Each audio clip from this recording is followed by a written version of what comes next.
Starting and running a business is hard, but you don't have to do it alone. Whether you're an established business owner or thinking about starting a side hustle to earn extra income, I am here to teach you how to show up as your unfiltered self, level up your business, and thrive as a mompreneur. Let's embrace the chaos and start enjoying the journey together. I'm Amy Traw, and you're listening to the Motivated Mompreneur podcast. This past week, I hosted my first major event, Confident Sales, and hosting that event was so far out of my comfort zone that I, reflecting back, can't even begin to wrap my mind around it. I'm sitting here almost a week later, and I still am just in awe of the eternal gratitude for every single woman who showed up that day, every sponsor, every speaker. We came together. So what I want to share with you today on this episode is part of my keynote speech. I spoke on embracing the journey, and it's something that I'm working on just as much as the next woman. So with that being said, I would like to share with you today. Before I dive in, I want to ask you a few questions. Who here has it all together all of the time?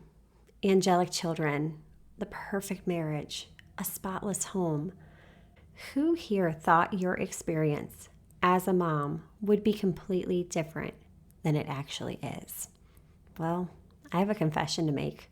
I am not a Pinterest perfect mom. I hate crafts and class parties. I lose it with my kids when they don't listen, and I question if I'm raising them the right way. I still bribe them with snacks and TV when I have meetings with clients and threaten to throw away everything on a regular basis. I am the imperfect mom, the mom who ran on empty for years, who compared herself to others, who burned the candle at both ends and ended up burnt out, stressed out, and feeling empty despite being blessed beyond belief. But I am learning, and I am going to share some of my biggest lessons with you. I am learning to embrace the mess, the chaos, the false standards that I placed on myself to be someone that I'm not. I am learning how to embrace the journey as a mompreneur. I had an idea growing up of how life should go. You go to college, you get a job, you get married, have kids, retire one day, maybe if you're lucky, and then you die.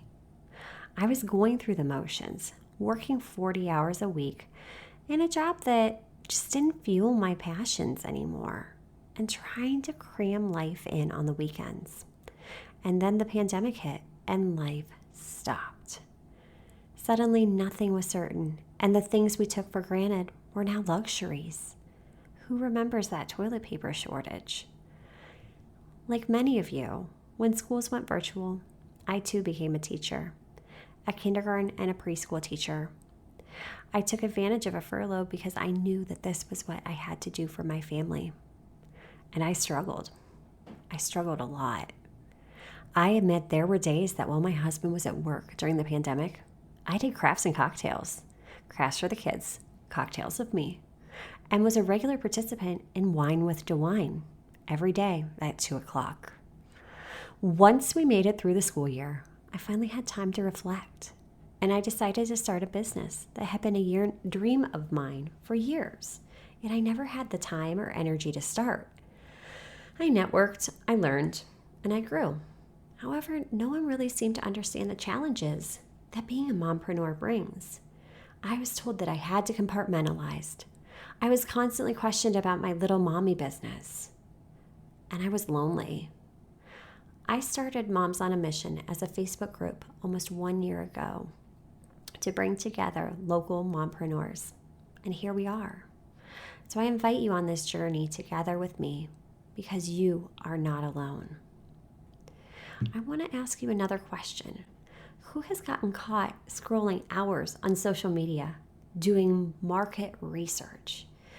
When you start scrolling, you may notice that you start comparing your life with everyone else's. You may become jealous of their success, the things they have, the 10K months they're posting about, the perfect family pictures that you see. Let's stop. Is this really reality? We don't know the whole story behind the camera, the meltdown that just occurred, the pain, the frustration, the person hiding behind the filter. We compare our less than perfect lives, our real lives, with these glimpses of another's. We create these false narratives and think social media is the issue. But let's dive deeper. Is it really social media, or is it how we're using social media? How many of you have notifications on your phone? Every time you hear the ding of a notification, you look to your phone, you pick it up. You want to see who needs your attention right now. You need to answer that email, text, reply to the DM, see who liked your latest post. We have become slaves to these devices. Social media is designed to keep us scrolling, so much so that we receive a hit of dopamine every single time we get that external validation. This leads us to confuse consumption with connection, and it leaves us feeling empty inside. It's truly addiction by design. We become so consumed with the screen right in front of us that we start to miss the life happening right beyond the screen in front of us. We have been conditioned to focus on external validation, the likes, the shares, the saves, the follower count. This pursuit of shiny objects leaves us longing for external validation, which leads to self-sabotage and feelings of inadequacy. Over time, I've learned that I stare directly at my biggest competition in the face every single day. That's right, it's not a stranger on social media. It's the person staring right back at me. Wrinkles, gray hair, imperfections and all. It's me versus me. So often we think that those we see succeeding are our biggest competition, but the reality is that it's ourselves. So it's one thing to identify these problems, but where do we even start? How do we go about fixing them? First, start scrolling with intent. Create more than you consume. Set limits for yourself and an intent for social media before you even jump on a platform. Stop stressing about being perfect. By doing you do you. That's where your superpower is. Others' opinion of you is none of your business. Stop giving your power to others' opinions by caring what they think. Most of the time, these people are not judging you and paying nearly as much attention to you as you'd like to think they are. At the end of the day, it is only your opinion that matters. I want you to stop forcing yourself to be someone you are not. Own what makes you different. That's what matters. Embrace it. And disable those notifications. I want you to turn them off. Instead of being beckoned by a device designed to keep you scrolling, this simple action gives you back control. Always remember that everyone starts at zero. Stop comparing your chapter 1 to someone else's chapter 20. Another analogy I love is the one of planting a seed. You cannot plant a seed and expect it to flower tomorrow. It takes time. So be authentic and be yourself. Trust me, it is so much easier than striving to be someone you're not. Spoiler alert, there is no trophy. It doesn't exist. This is my ask for you. Stop glorifying busy. I want you to take a minute and answer this question to yourself. Are you a human being or a human doing? It is so easy to get caught up in the doing, the hustle of everyday life. We're constantly go, go, go, that when our head hits the pillow at night, we start to think, what did we actually accomplish today? Life is not meant to constantly overwhelm you and leave you merely surviving. It's meant to be lived. Learn to recognize that this moment in life, this moment will never happen again. Value it and embrace it. For a long time, I thought I was good at setting boundaries until I realized that I had absolutely no boundaries with my time. As a mompreneur, I was working nonstop. And then one day, I realized how I'm spending my time is a choice. a choice that I was making. Working crazy hours wasn't helping me. It wasn't leading to that mythical little trophy that I thought I would have one day. It was leading to burnout. So the reality is, we all have the same 24 hours in a day. Choose how you spend it. But how? How do you do this? Well, the first step to setting boundaries with your time is to identify what is actually essential. What things do you need to do that you can't delegate to someone else? I want you to start identifying those needle-moving tasks that will generate revenue for your business and make those your priority. Once you've identified the tasks that you alone need to accomplish, I want you to identify what tasks that are left that you can automate, delegate, and eliminate. You are not alone, and asking for help is not optional. It is required. This process is not easy. It's not overnight. But so many of our actions are habits. There's a great book called Atomic Habits by James Clear that was an absolute game changer for me.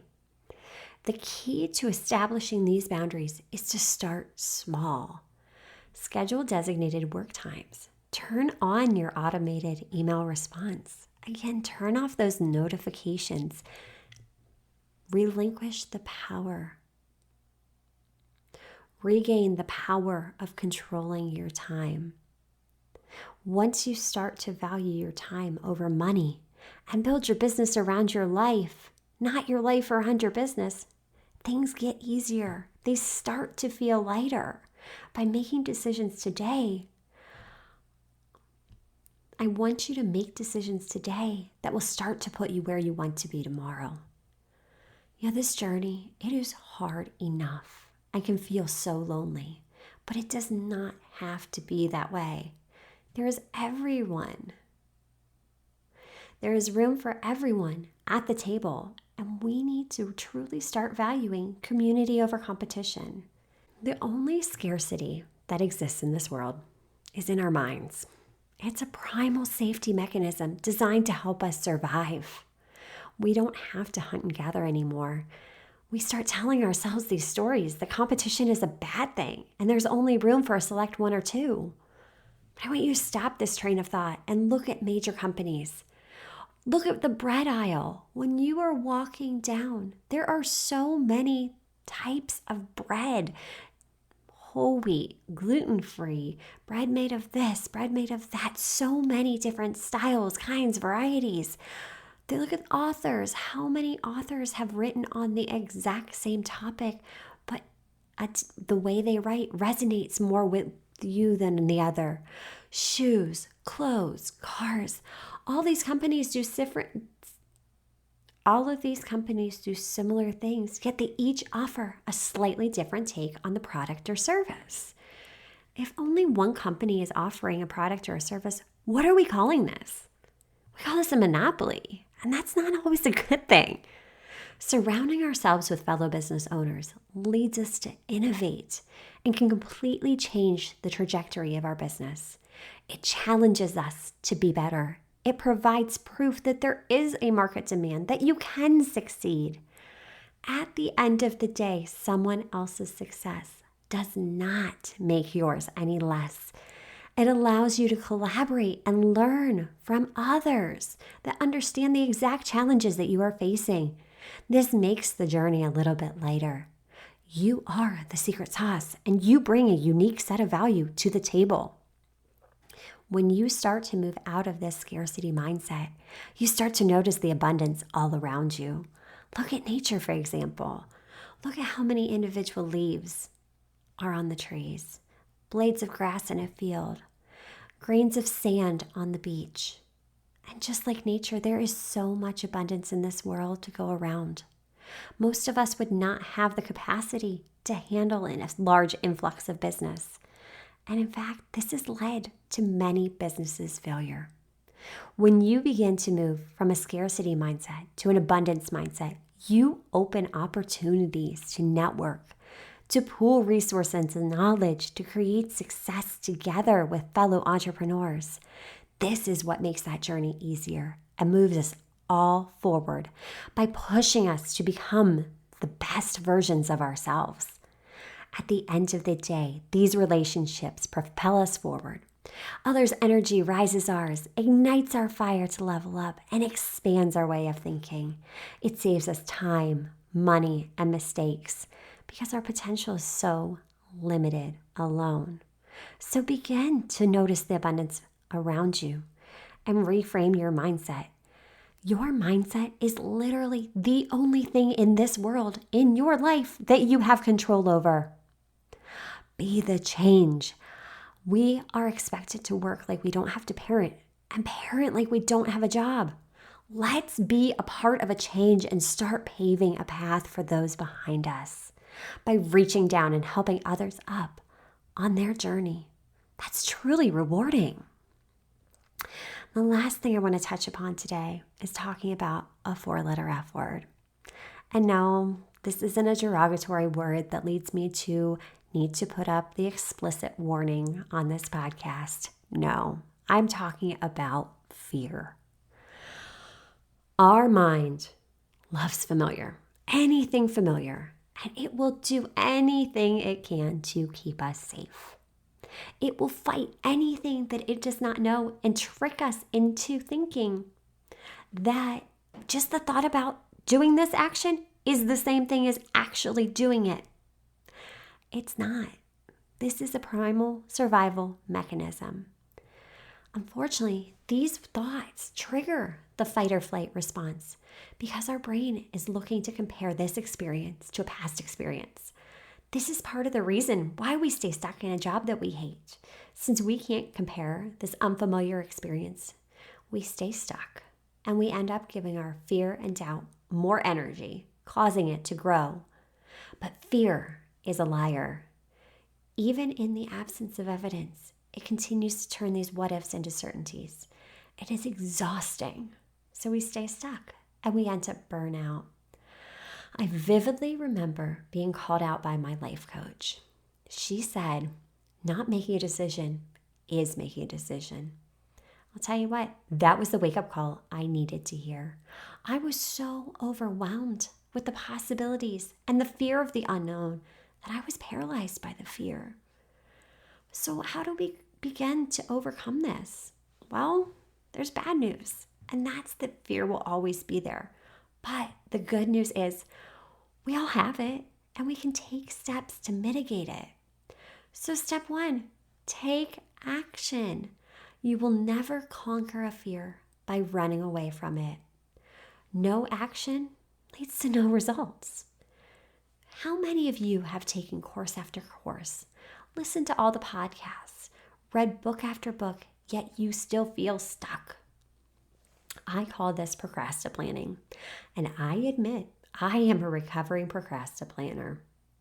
But the reality is, you don't need to learn more.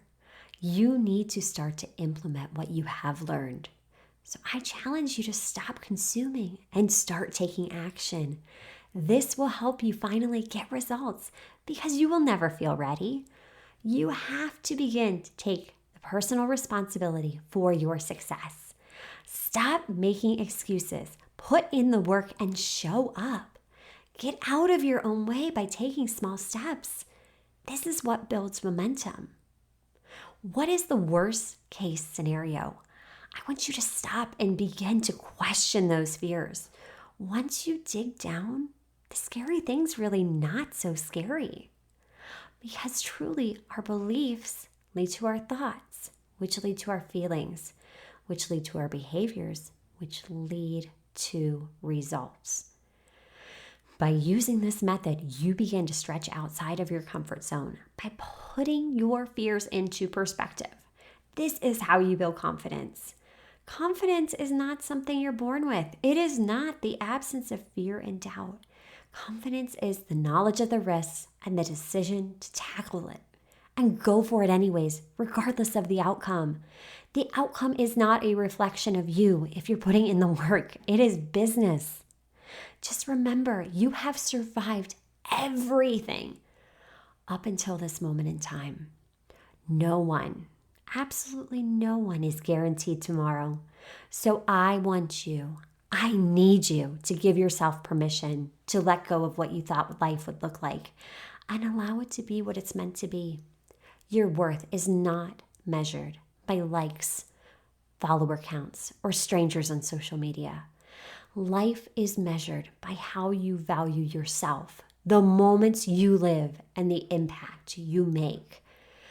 When you embrace the journey, you show up and you choose. You make the choice to be present in the moment. You start to trust the process and can look back and connect the dots. Take a minute and appreciate how far you have come. But stop and embrace the journey because this moment will not last forever. One of my favorite quotes is from Ferris Bueller. One of the greatest movies ever, Ferris Bueller's Day Off. But it's true. He says, life moves pretty fast. If you don't stop and look around once in a while, you could miss it. This, my friends, this is such truth. I am right alongside you on this wild ride of life. I am stepping into fear and embracing my own beautiful, messy, less than perfect life because it's short and tomorrow is not guaranteed. I'm here for it. I'm learning to trust the process and embrace the journey as a mompreneur.